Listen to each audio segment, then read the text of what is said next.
And I think we might be live. I'm not sure. We'll figure out here in a second. Hello, friends. This is Angel Soriano. Welcome to today's segment of Ask the Dogman on Facebook Live.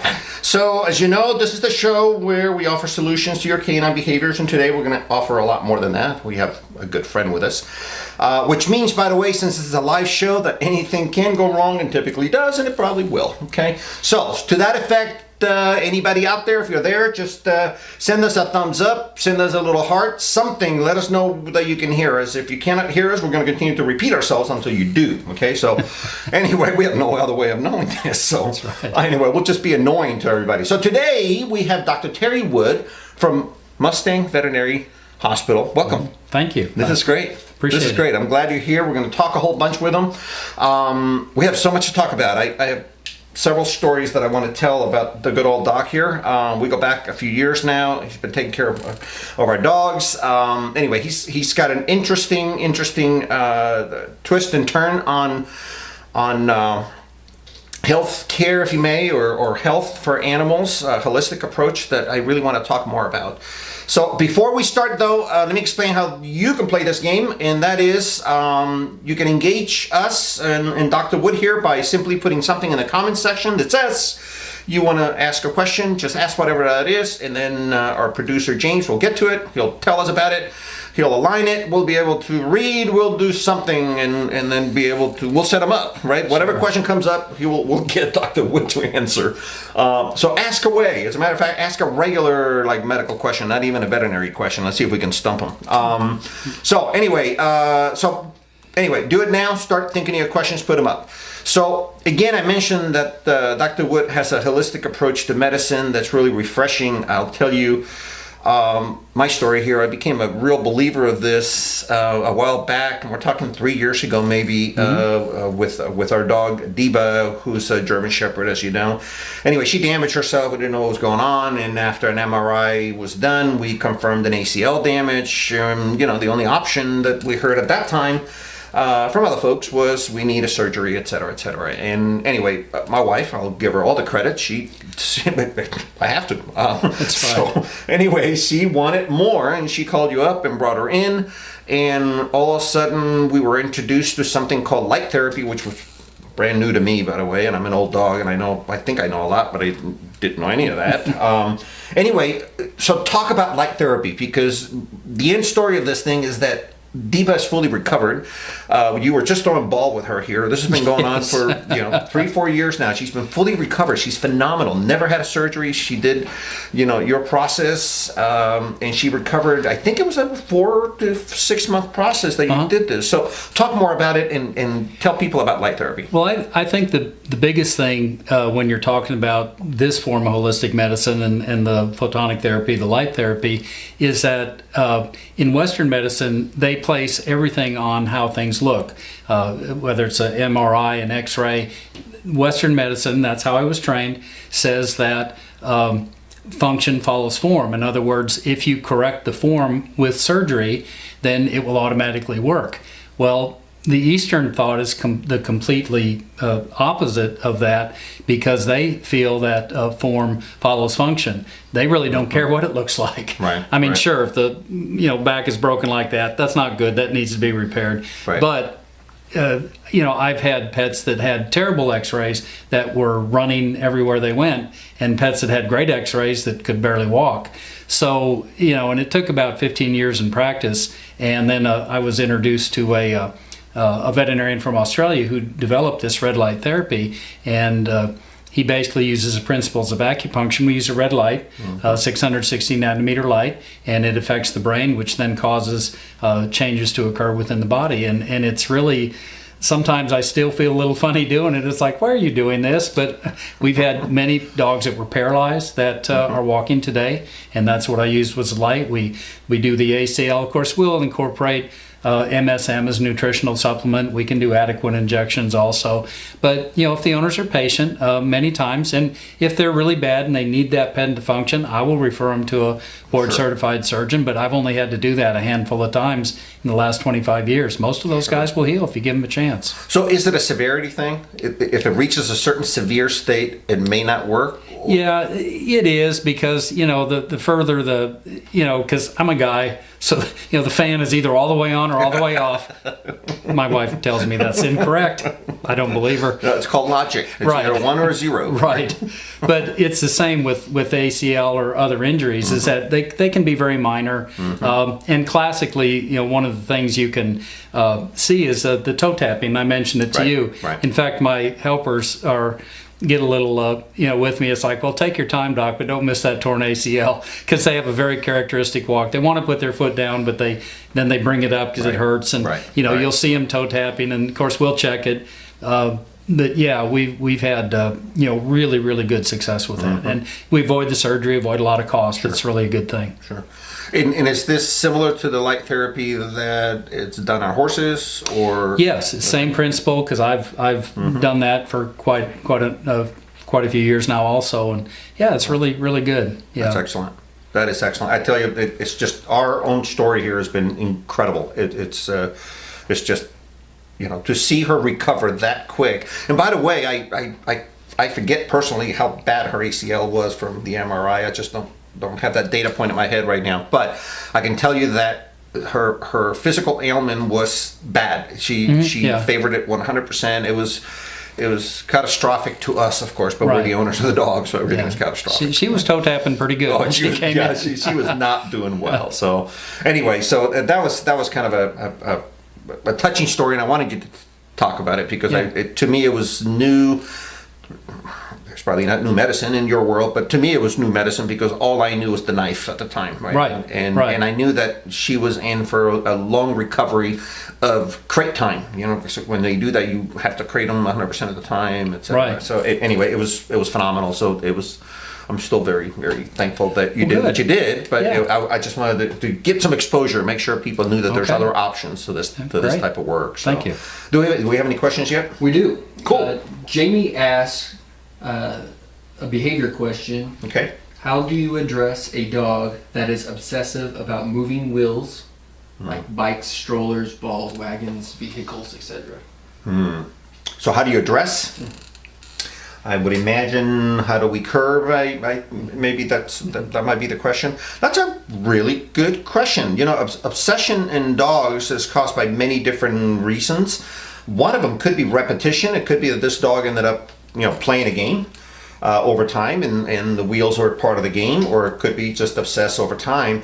The interesting is it's about really curbing that behavior over time. It's going to take time. It's the kind of stuff that we would probably want to see the dog, or if you're not from this area, take them to a good behaviorist. But the idea is, why is this dog doing this? First of all, we have to understand that. Is it just high drive? Is this a dog that has to drive out the yin yang, and as a result of it is chasing wheels? And I imagine it probably chases a laser light. I would imagine it probably chases skateboards or bicycles even. I would imagine it does all that if it's really high drive. If so, then it's about doing some conditioning exercises and putting a plan together that says, look, we're gonna be exposed to this and its distance. If you're gonna have somebody in a wheelchair or anything that has wheels, we're going to put these wheels, let's just say for now, 50 feet away. If the dog does not react to it, then that's a good point to start. Then we do the next exercise at 48 feet. If the dog does not react to it, then you can get a little closer, 46 feet, 44. Move slowly through this, but the idea is get to the point where the dog is reactive, and then you basically back off. As soon as the dog is not reacted, you reward that behavior and you continue doing it. It's a slow process, but you should be able to get there. But more importantly, it's really, really critical that we understand the why, right? And if it's driven by something going on behaviorally with the dog, or is it just high prey drive? High prey drive is not a behavioral issue. It's probably a dog you need to give a job to, right? So anyway, hopefully that handles some of it. So good question though. Excellent. Next one for Dr. Wood. Are you familiar with the turmeric paste? Oh. And do you believe in its medical benefits? Well, I know it's used as a pain reliever. I don't use it personally, but there's a lot of things I don't. What I try to do is I kind of keep focused. I do a lot of work with minerals. I do the photonic therapy. all I can say is that I think it would probably help. We just encourage people, because there's people ask me all the time about supplements, and I just ask people to do your due diligence and make sure that it's a reputable company. They're doing what they say they do, because I know we'd like to believe they all tell the truth, but sometimes that doesn't happen. May not be the case. Huh? Yeah, but so I'm not personally. I mean, I know of it as a pain reliever, but that would be it. Excellent. Okay, so I need to cut in, because I want to talk about a personal story of yours. It really touched my heart when you were going through this. Again, we've known each other for a few years, so we know stuff about each other. Yeah. But you had a near death experience, Right. and as a result of it, it's interesting enough. You've been recovering from it, or you recover from it, and your dog took a part in, anytime you introduce your dog to a story, it gets my interest, Yes. right? So your dog had an interesting part in this, so I wanted to bring it up. I mean, we talked about this before, and you're okay talking about this. Sure. So tell us your story. There's people out there that want to hear it. Okay. It touched me. Well, I wasn't taking really good care of myself, and doctors make the worst patients, and so my wife is about ready to throw something at me, because you fine? I'm just fine. Don't worry about me. Mm-hmm. But in actuality, a virus had attacked my heart and put me into dilative cardiomyopathy and congestive heart failure, and I almost died. When I went to the hospital, they use a measure of heart function. They call it the left ventricular ejection fraction. It should be 55 or over. People start dying at 10 to 15. At 5 to 10, they're mostly have already died, and mine was 5 to 10. They got 30 pounds of fluid out of me with diuretics over 3 days. Then I could lay down and breathe. That was kind of nice. Mm-hmm. Yeah. And, of course, I realized I had to change a lot of things, because at that time I'd been diagnosed as type 2 diabetic. Prior to that, which thank goodness for a 3 years now I'm not, because of changes I've made. That's a story all by itself. Right, yeah, Mm-hmm. you can get over it. But I knew I needed to get active, and of course I had to wear an external defibrillator for, year and a half, 2 years? Almost. It was almost a year. It was a long time. It was too long. Yeah. But they said if your heart stops, you're going to die. You don't, because I said, well, the rescue guys in Mustang are like 5 minutes away, and they said, you've got 2 minutes. Right. So I had to wear the defibrillator, and I knew I needed to start moving, but I couldn't walk very far. In fact, just a couple hundred yards was all I could do to start out with. And so my dog became my accountability partner. He's a rescue from the Mustang shelter. And, if I got close to his harness, hey, it's time to go. Yeah. I'm here for you. And so we walked every day, rain, shine, cold. I kept increasing the times, and I got up to 100 yards, 200 yards, and made a half mile. First time I did 2 miles, my wife said, did you have to stop? Okay, I fibbed. I did have to stop a mile into it. You never admitted that, did you? No, not until now. Did you do fine? Oh, I did great, sweetie. Yeah. I didn't have to stop. Didn't go, don't say a word. Yeah. I ran it this time. Yeah, well, I didn't say that. She wouldn't have believed it. But anyway, to this day, probably about 3 days a week now, I try to walk. I walk at the gym and lift weights lighter than I used to, but I try to walk 3.5 to 7.5, 8 miles a day. But your dog held you accountable. My dog Till held this me day. accountable to this day. And, he's looking, it's like, Yeah. if I get anywhere close to his harness, he's like, you know what to do. And he's excited. He loves to go for walks. And but yeah, he was a big part of it. Yeah, that's incredible.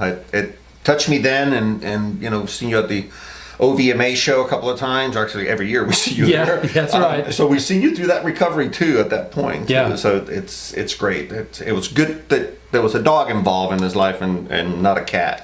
Yeah. Not that I have anything against cats or anything. It's just I'm not a cat trainer, guys. Okay. The cat wouldn't have gone on walks That with cat me. would have not gone on a walk with No. you, right? So anyway, maybe a goat, but not a cat. Yeah, So. no. So, any other questions, or should I continue with? Nope, I've got a neat one that was emailed in. We have a question.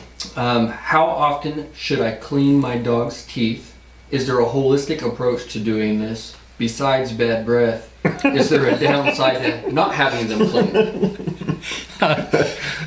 Well, the healthy teeth are essential, especially as the pets get older and they have heart murmurs. because that's where the valves are slopping together, and that encourages bacterial growth. And if they we cause a bacteremia. Bacteria is going through the blood just brushing our teeth every day, and when you have bad teeth, that's magnified many-fold, and it can be very detrimental. In fact, a lot of times when we do a dental, the people will tell us, oh, I know it's time for dental, they feel bad. As far as how often to do it, really depends on an individual pet, because some pets you never have to do it and they do everything wrong. Some pets, 3 or 4 dentals a year and they do great. I do have a type of a chew now. I've tried a bunch of different products. I haven't been happy with most of them. This one does have a chemical that helps break up the tartar, soften it, and especially if it's an older pet and we have concerns with anesthesia, I will definitely try that first. Another thing too is that many times with the bad breath, they can be fermenting their food, and it may be of a food allergy, or they might need a food change, a different protein, or we may need to add some probiotics. Those are the 2 main reasons. But yes, so there's not a specific answer for a specific pet. We'll try to work it up, but I try to minimize the number of anesthesias and for the dentals, and brushing. I'm supposed to say that brushing is a good thing. In humans, brushing is the gold standard for plaque removal. It's really hard to do in a lot of dogs, and call me lazy, but I don't do it, and I don't encourage my clients to do it, because a lot of times it's just the way we are. I'm the same way. They don't think about it till the teeth are really bad. And if you get in and try to brush that pet's teeth when they've got a lot of calculus built up, he's not going to be in your fan club for very long, and you can actually cause more harm than good. So at that point, if they're really bad, if you can, you might need to do an anesthetized cleaning. But a lot of pets will come to me from other vets and say, well, they said they needed a dental, and I'm going like, oh, I don't think so. Let's try these chews, and because less is more. I don't. Sure. I mean, anesthesia. Yeah, we do it all the time, but there are dangers with it, and I don't want to do it unless we really have to. Sure. So, without directly plugging this chew company, you do have at least one product that you believe is working better than normal. And, Okay. Yep. Okay. So, contact Dr. Wood if you want to know what that is, and. Yeah. Because otherwise we have to do all sorts of disclaimers the minute we start plugging anything here. Okay? Right. So we're not going to do that. Right. So, good. That was a good question. Anything else on here? Okay. So I want to talk about keeping dogs fit, because you were talking to me about how, one of the main things, since your own personal story, you tell people, hey, go take your dog on walks and all this, and you've been getting some pushback. So, well, they see me walking, so they say, was that you I saw walking your dog? Yes, it was. Daggone it. Now I have to do it. Yes, you do. Well, I tell you, it's one of the healthiest ways to, well, for yourself too, but I think for keeping your dog healthy. And the other side of it is, if you have a high energy dog, and I had 2 of them, right? It doesn't matter what you do. We were just playing with this dog, and she wouldn't stop, right? No, that's why you had to lock her out. Yeah, throw the ball. She's nonstop. So, and this goes on all the time. So for us, my wife and I walk at nighttime almost every night. It all depends on how we're feeling. But when we do, it's a good way to exercise the animals also. So anyway, that's a good thing to do. I know you had heard from at least a couple of clients that are very worried about going on a walk and getting harassed and assaulted by a dog out there while they're doing this. And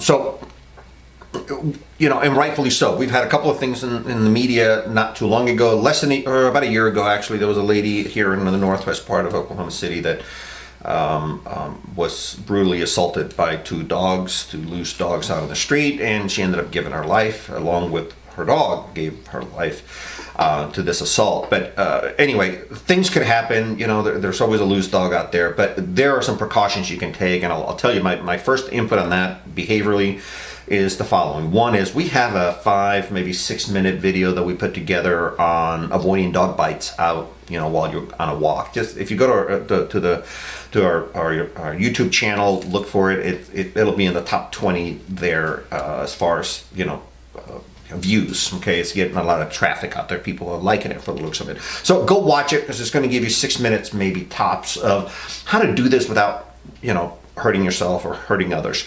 But there are some tools you should be taken with you, right? There are there are flashlights out there that you get that have high voltage baton on them. They're very, very effective. They're legal, right? And why they're effective is that they have a nice sharp arc across them. You don't have to shock anybody. For all those softies out there that think I'm shocking dogs, I haven't been able to shock a dog yet, okay? Or if they get fresh from 40, 50 feet away, all you have to do is make some noise with this arc. It's an arc welder, okay? And it scares off bears, for crying out loud. So I think as a result of it, it works, okay? So it's one of the better tools. You can carry loud whistles with you. You can carry pepper spray. In some areas, it's not legal. Anyway, watch the video because it'll help you. Take your dog out for a walk. Stop you finding excuses. Sorry. Did I offend anybody? I don't think so. Stop finding excuses. Just go take them for a walk. Take a couple of tools with you. Watch the video. You got all the tools. Just go do it, and you won't be disappointed. It's kind of a good thing to do anyway. So. Well, and your dog will like it. Well, I'm sure he will. He's like, hey, guess what we got? I'm out on a walk, and I got my magic baton here. That's right. And I was gonna address because we talked about using the correct kind of a collar or harness so that you have absolute control. Mm-hmm. We see that happen at the office a lot of times. We're right by a busy highway, and the people, rightly so, don't want to put the collar on too tight. Mm-hmm. And I can't imagine, but they don't want to come inside, and then they can turn their head back and slip out, run out towards the highway. Yeah. Not a good situation. So I use a chest harness for Dingo, my dog, and I use a real lead. I don't like the expanded leads because I've heard of people having their fingers cut off, getting caught, or they'll hit the end of it and it breaks and off they go into the sunset. So, making sure that you've got good control of your pet. Going to the vet and going on a walk, I think, is a good point too. Good solid restraint is a good idea, without a doubt. It's loose collars. We see it here too. People come in with their dog and they want to do some work with us, and the dog backs out of them and they're gone. Mm-hmm. And by the way, even on harnesses, I've seen them. If it's loose, they'll back themselves out of it. Now you have a loose dog. Mm-hmm. So you're absolutely right. That's a good safety thing to have. So, Mr. Producer. So Gina asks, does hip dysplasia occur due to the activities the dog does, or is it hereditary? Also, are there any preventative measures we can do? Well, I think that it probably is hereditary, mostly the actual hip dysplasia. I know certain food companies were saying if you fed their food, they wouldn't get it. Of course, they paid a big judgment on that because that's not true. Right. I think it's one of those things, you're either going to get it or they don't. Now, I am aware of some police dogs that were doing tasks they weren't tasked to do. Now, when you do the stairs, do you take them at any more than a 45-degree angle? Oh, yeah. Okay, because I know one department that I knew of, I don't even remember where, their dogs, they wanted to go get the bad guy in the attic, and they routinely climbed, in the business environment they routinely climbed vertical ladders, and that tore their hips up pretty quick. Right. So that was an acquired deal. But I think a lot of it is hereditary, but there's certainly many holistic natural things we can do to help them, and that's a huge point, because I was taught traditionally Western medicine that if I've relieved the pain, I've cured the pet. Took me several years to realize that I hadn't cured anything. In fact, I had a client ask me point blank. I used to be a large animal vet. It was a horse down in southern Oklahoma. And he says, "Doc, how many horses you cured with pain pills, buddy?" Ouch, that hurt. I think I bled a little bit. And he was right. I hadn't cured anybody with pain pills because, But so there are things that we can do that definitely, follow the first rule of medicine. If you can't help them, at least don't make it worse. Yeah. Right. And but there's definitely things to do that can help that. So it's not a death penalty. Yeah, good question. And it's interesting on the police dog question of ladders and climbing and all that. Part of the training is to put the dog in a real situation, because eventually there's going to be an officer who's going to send this dog on somebody, and they're going to have to climb a fence, climb a wall. So yes, training starts with an open ladder, and we keep closing it to the point where it's a straight wall. The dog needs to be able to climb it. So yeah, over time, I'm sure they do damage to themselves, especially if you got a dog out on the field for 8 to 10 years. Yeah. So yeah, I would imagine. Well, good. This is good stuff, James. A couple more here before we get out. This is great. Carrie asks, She has a 5-year-old lab named Moose, who's prone to getting ear infections. What are the best practices to avoid this? Well, what we find is that most ear infections are simply just a manifestation of allergies. If you live in Oklahoma, you're going to have allergies. Your pet has allergies. We all have allergies. I try to break it down. There's only 3 things that we need to worry about. If it's a flea allergy, it's very characteristic. It's the back third of the pet. Causes lots of problems. We've got great products that we can, safe products to use for the pet and the family.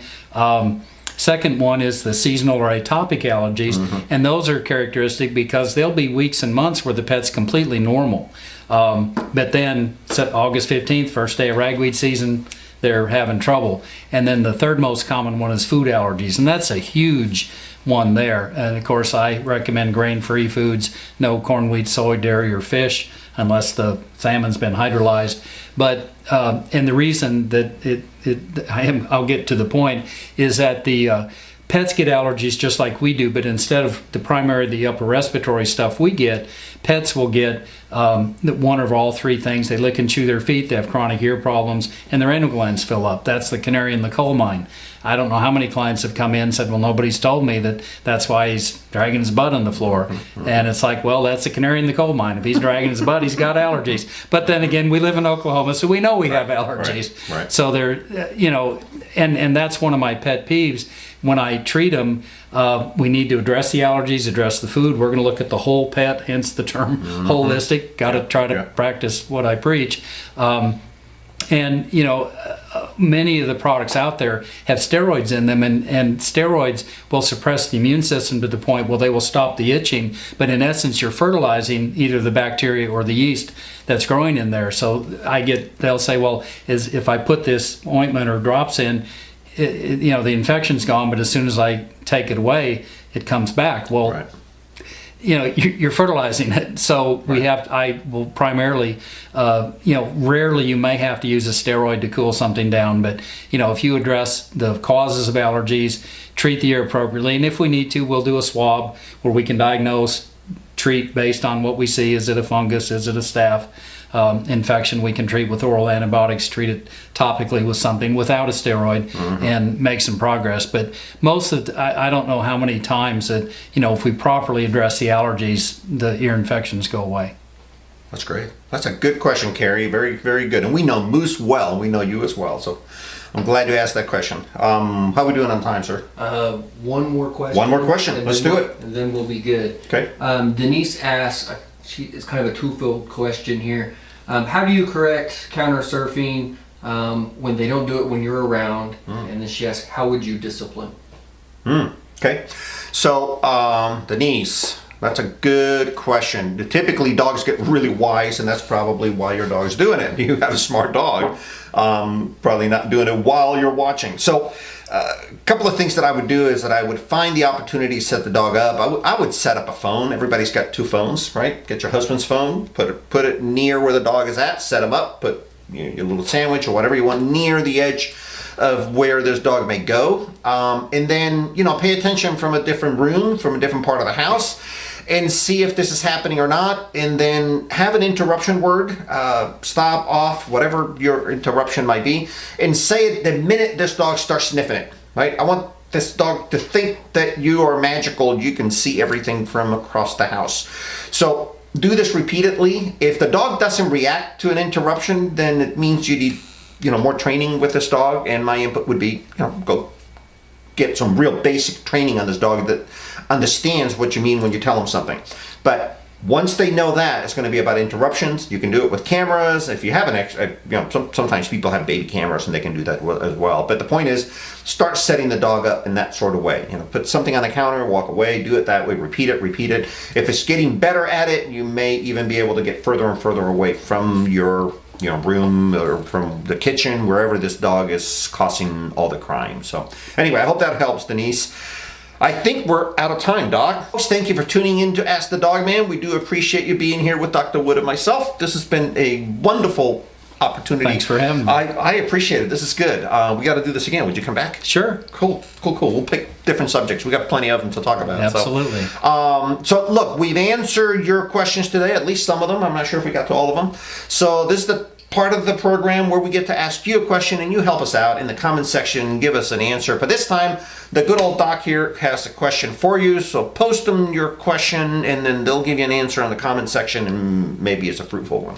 Sure. Well, you mentioned that to me earlier, and what I'd like to ask is, if you have a pet that has arthritis, that's about as common as allergies in Oklahoma, when they especially when they get a little older. What are you treating them with? And what's your success? There you have it.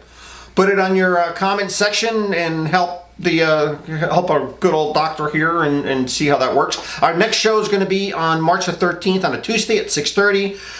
Tune in. Meanwhile, if you like what you saw, share it after this thing is all done. Tell your friends about it. That's all we want. We just want a like and a tweet.